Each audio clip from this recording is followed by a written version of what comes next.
حضرت ابو ہریرہ رضی اللہ تعالیٰ عنہ نے حضور صلی اللہ علیہ وسلم کا یہ ارشاد نقل کیا ہے کہ قرآن شریف میں ایک سورت 30 آیات کی ایسی ہے کہ وہ اپنے پڑھنے والے کی شفاعت کرتی ہے یہاں تک کہ اس کی مغفرت کروائے۔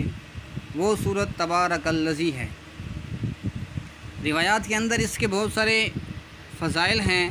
آپ صلی اللہ علیہ وسلم نے ارشاد فرمایا ہے کہ میرا دل چاہتا ہے کہ یہ سورت ہر مومن کے دل میں ہو، اور مزید یہ بھی فرمایا کہ سورت تبارک الذی الف لام میم سجدہ کو مغرب اور عشاء کے درمیان پڑھو۔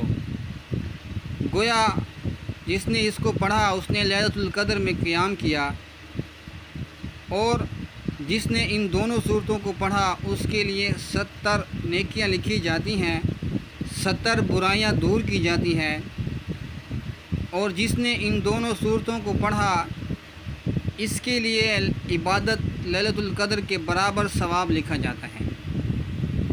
اور ایک روایت میں یہ بھی آیا ہے کہ بعض صحابہ نے ایک جگہ خیمہ لگایا، ان کو علم نہ تھا کہ وہاں قبر ہے۔ اچانک ان کے خیمہ لگانے والوں نے اس جگہ کسی کو سورۃ تبارک الذی پڑھتے ہوئے سنا، تو آپ صلی اللہ علیہ وسلم سے آ کر عرض کیا کہ حضور صلی اللہ علیہ وسلم نے فرمایا کہ یہ سورت اللہ کے عذاب سے روکنے والی ہے، نجات دینے والی ہے۔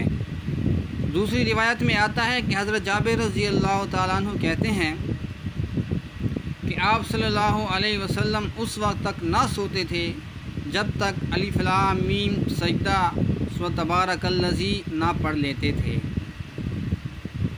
ایک روایت میں یہ بھی آیا ہے، غالباً خالد بن معدان کہتے ہیں کہ مجھے یہ روایت پہنچی ہے کہ ایک شخص بڑا گنہگار تھا اور وہ آدمی سورۃ سجدہ پڑھا کرتا تھا، اس کے علاوہ اور کچھ نہیں پڑھتا تھا۔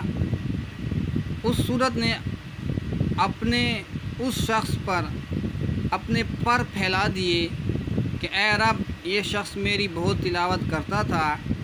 اس کی شفاعت قبول کی گئی اور حکم ہو گیا کہ ہر خطا کے بدلے میں اس کی ایک نیکی لکھ دی جائے۔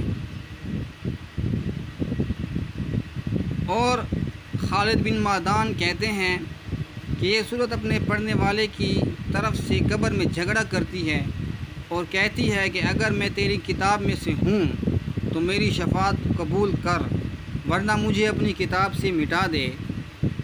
اور بمنزلہ یہ سورت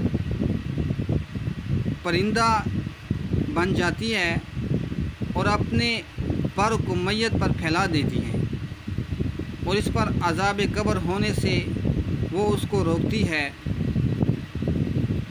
اور یہ تبارک الذی کے بارے میں کہتے ہیں۔ خالد بن معدان کا طریقہ کار یہ تھا کہ وہ اس وقت تک نہ سوتے تھے جب تک یہ دونوں صورتیں نہ پڑھ لیتے۔ طاؤس رحمۃ اللہ علیہ کہتے ہیں کہ یہ دونوں صورتیں تمام قرآن کی ہر صورت پر 60 نیکیاں زیادہ رکھتی ہیں۔ عذاب قبر کوئی معمولی چیز نہیں ہے۔ ہر شخص مرنے کے بعد سب سے پہلے اس کا جو واسطہ پڑتا ہے وہ قبر سے واسطہ پڑتا ہے۔ حضرت عثمان رضی اللہ تعالیٰ عنہ جب کسی قبر پر کھڑے ہوتے تو اس قدر روتے کہ چہرہ مبارک، داڑھی مبارک تر ہو جاتی۔ کسی نے پوچھا کہ آپ جنت و جہنم کے تذکرے سے اتنا نہیں روتے جتنا کہ قبر کے تذکرے سے؟ آپ رضی اللہ تعالیٰ عنہ نے فرمایا کہ میں نے نبی کریم صلی اللہ علیہ وسلم سے سنا ہے کہ قبر جو ہے یہ منازل آخرت میں سب سے پہلی منزل ہے۔ جو شخص اس کے عذاب سے نجات پا لے، آئندہ کے واقعات اس کے لیے آسان ہوتے ہیں، اور اگر اس سے وہ نجات نہ پائے تو آنے والے حوادثات، آنے والے منزلیں اس کے اوپر سخت ہوتی ہیں۔ نیز میں نے یہ بھی سنا ہے کہ قبر سے زیادہ خطرناک کوئی منظر نہیں ہے۔ اللہ پاک ہم سب کی قبر کے عذاب سے حفاظت کرے۔